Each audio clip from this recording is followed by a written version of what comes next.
मित्रांनो, उत्तर भारतामध्ये एक राजा होऊन गेला, त्याचं नाव होतं हेमू. या हेमूने 56 लढाया परकीय आक्रमकांच्या विरोधामध्ये लढल्या आणि या 56 पैकी 56 लढाया ही हेमू जिंकला. तुमच्यापैकी 99.99% लोकांना हेमू कोण होता हे माहीत नसेल, पण तुमच्यापैकी 99 लोकांना माहीत असेल की बाबर कोण होता, घोरी कोण होता, गजनीचा मोहम्मद कोण होता. हेमू नाही माहिती, कुंभा नाही माहिती. म्हणजे चोल साम्राज्य काय होतं की ज्या चोलांनी थेट इंडोनेशियापर्यंत राज्य केलं, हे साम्राज्य तुमच्यापैकी 99% लोकांना माहीत नसेल. याचं कारण असं की आपल्या देशाच्या गौरवशाली इतिहासापासून आपल्याला जाणीवपूर्वक दूर ठेवण्याचा प्रयत्न ह्या तथाकथित लिब्रांडो आणि लेफ्टी इतिहासकारांनी केला. बाबर उझबेकिस्तानमधून पळून आलेला चोर, लुटेरा, दरोडीखोर बाबर, की ज्या बाबरने भारतामध्ये ज्यावेळेस आक्रमण केलं, पानिपतची पहिली लढाई जिंकून त्यांनी ज्यावेळेस 1528ला या मुघल सल्तनतची स्थापना केली, त्या बाबरने आपल्या देशातल्या हिंदूंवरती जिजिया कर लावला. त्या बाबरने आपल्या देशामधले मंदिरं पाडले, उत्तर भारतामधल्या लोकांना असंख्य यातना दिल्या. त्या बाबरला हिरो म्हणून आपल्या इतिहासामध्ये प्रोजेक्ट करण्यात आलं. त्यानंतर अकबर, म्हणजे ज्या महाराणा प्रतापाने आपल्या जीवाची शर्थ केली, त्या महाराणा प्रतापने ह्या अकबरला नाकीनं आणलं होतं. त्या महाराणा प्रतापचा इतिहासामध्ये फक्त तुटपुंजा उल्लेख, आणि हा उझबेकिस्तानमधून आलेल्या बाबरची अवलाद असणारा अकबर कसा महान आहे, तो कसा दयाळू होता, त्यांनी कसं काम केलं, त्यांनी कसा जिजिया कर माफ केला, हे आपल्याला वारंवार सांगितलं जातं. जिजिया कर माफ केला हे तुम्हाला सांगतात अकबरने, पण त्याच अकबरने चित्तोडच्या लढाईमध्ये 30,000 हिंदूंना, निरपराध शेतकऱ्यांना मारलं, हे तुम्हाला सांगत नाही. हे इतिहासकार, जे डावे इतिहासकार आहेत, हे जाणून बुजून मुघलांचा मुघल किती क्रूर होते हे बाजूला ठेवतात, आणि या मुघलांचं जर ईदभर असेल तर हातभर करून सांगतात. तुमच्यापैकी मित्रांनो 99% लोकांना म्हणजे मी सांगण्याच्या आधी अहोम साम्राज्य आसाममध्ये काय होतं आणि लचित बोरफुकन कोण होता, की ज्या लचित बोरफुकनने ब्रह्मपुत्रा नदी या मुघलांना क्रॉस करून दिली नाही. मिर्झा राजे जयसिंगचा पोरगा रामसिंग याला लचित बोरफुकनने कसं हरवलं होतं, हे तुमच्यापैकी 99% लोकांना माहीत नसेल. पण तुम्हाला अकबर माहिती, तुम्हाला जहांगीर माहिती, तुम्हाला शहाजहान माहिती, आणि तुम्हाला औरंगजेब माहिती. तुमच्यापैकी 99% लोकांना लचित बोरफुकन माहीत नाही, पण तुम्हाला औरंगजेब माहिती, की ज्या औरंगजेबाने आपल्या सख्ख्या बापाला 8 वर्षे जेलमध्ये ठेवलं, ज्याने आपले 3 भाऊ दारा, सुजा, आपल्या 3 भावांना त्याने त्यांच्यासंग लढाई करून दिल्लीचं तख्त मिळवलं, आणि आपल्या मोठ्या भावाला, सख्ख्या भावाला, जो एक सेक्युलर आणि एक न्यायप्रिय व्यक्ती होता, दारा शिकोह, या दारा शिकोहचं शीर कापलं या औरंगजेबाने, आपल्या सख्ख्या भावच.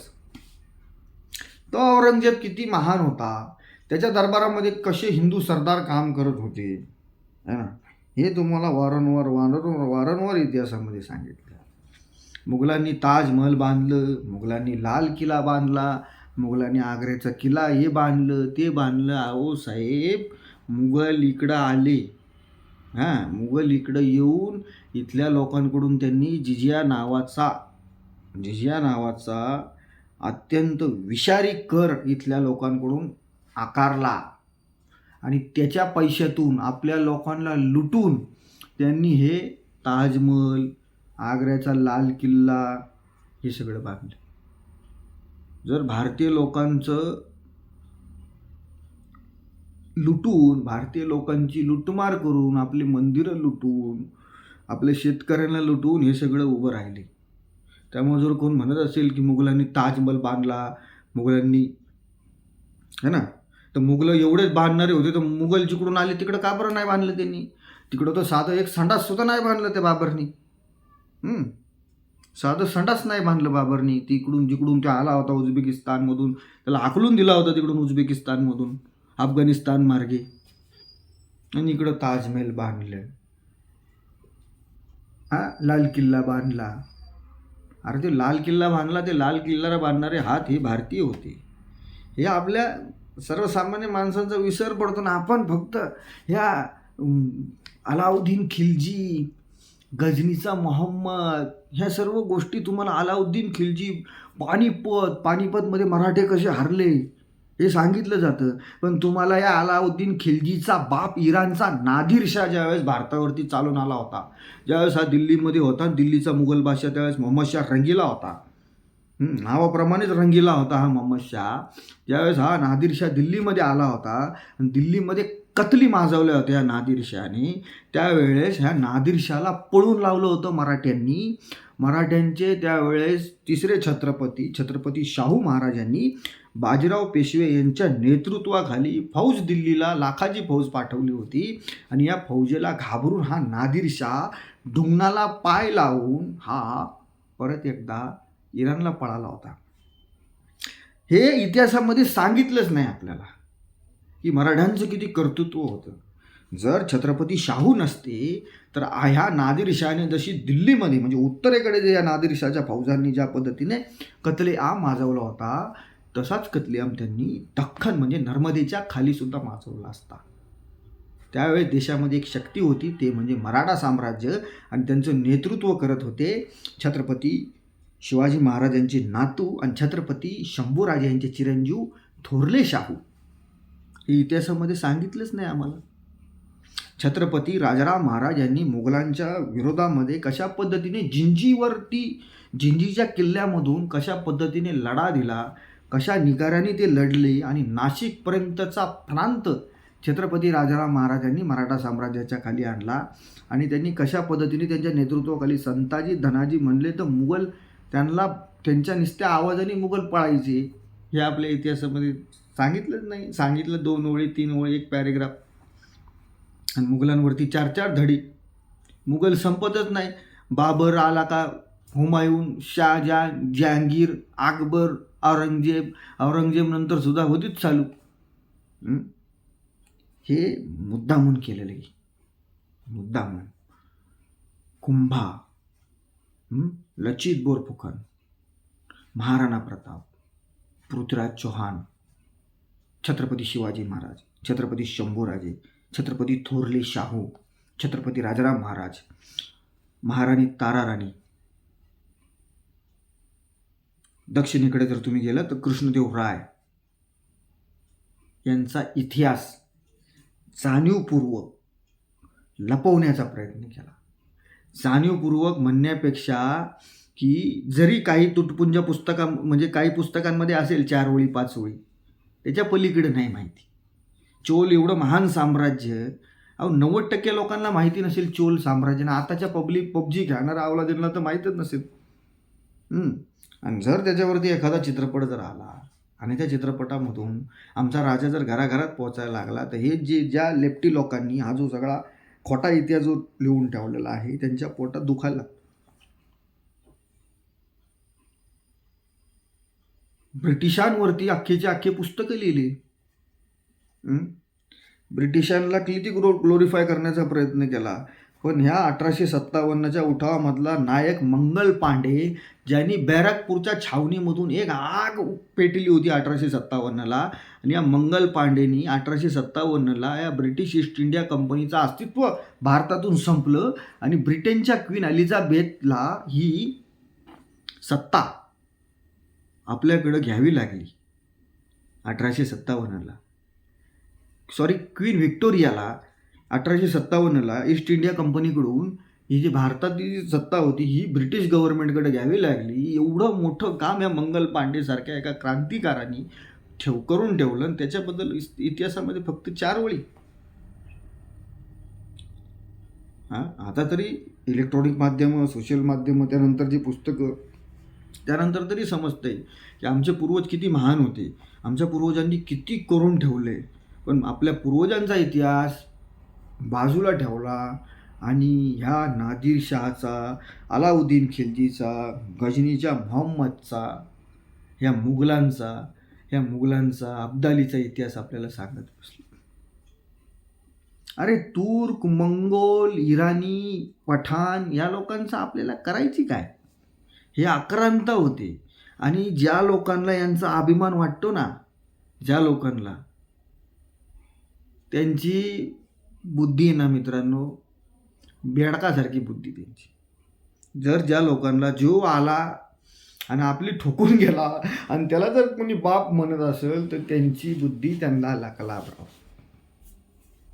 आणि हे जे आत्ता सध्याचा जो काळ आहे, हा काळ जो आपल्या महापुरुषांवरती जे चित्रपट येत आहेत, आपले महापुरुष सोशल मीडियाच्या माध्यमातून प्रत्येकाच्या घराघरापर्यंत पोहोचतात, ही खूप मोठी गोष्ट आहे.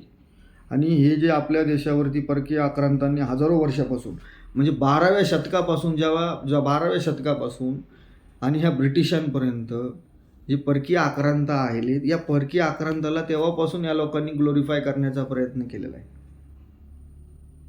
आणि आता कुठं भारताच्या सांस्कृतिक चेतना म्हणा किंवा आपला खरा इतिहास हा लोकांसमोर येऊन पडतो. असंख्य अशा गोष्टी आहेत. आजही बाजीराव पेशवा, ज्याला भारतातला नेपोलियन म्हणतात, तो महाराष्ट्राबाहेर किती लोकांना माहिती आहे मला प्रश्न आहे.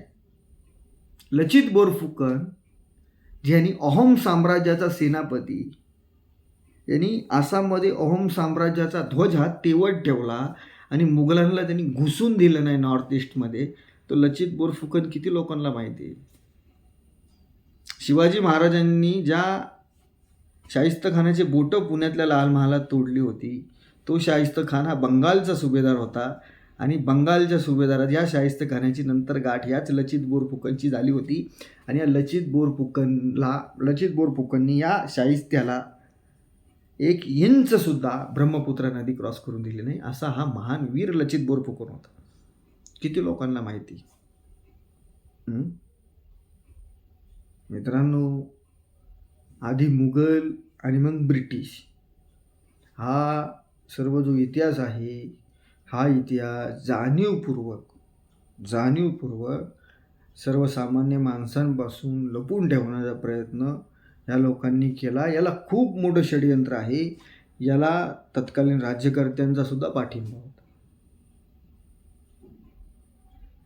माझं तर असं स्पष्ट मत आहे की मुघलांना किंवा परकीय आक्रांतांना, ब्रिटिशांना ज्या पद्धतीने आपल्या इतिहासामध्ये जागा दिली, त्याच आपल्याच इतिहासामध्ये मित्रांनो आपल्या खऱ्या शूर योद्ध्यांना, ज्यांनी या सगळ्यांची फाडून ठेवली होती, त्या सर्व शूर योद्ध्यांना, महापुरुषांना इतिहासामध्ये मित्रांनो 10% सुद्धा जागा नाही. 10%. Alexander the Great, Sikandar the Great, Napoleon Bonaparte, Adolf Hitler आहे ना, Ataturk Kemal Pasha, Stalin, Winston Churchill, हे सगळं शिकवलं आपल्याला. आता काय आपल्याला घेणं देणं नाही आहे ना. रशिया कुठं, चर्चिल आहे ब्रिटनला, ते चालतोय काठी टेकवत. हिटलर कुठं जर्मनीमध्ये, आतातुर्क केमाल पाशा कुठं, ऑटोमन्स एम्पायर, इस्तांबूल कुठं, तुर्की कुठं, सिरिया कुठं, इराक कुठं.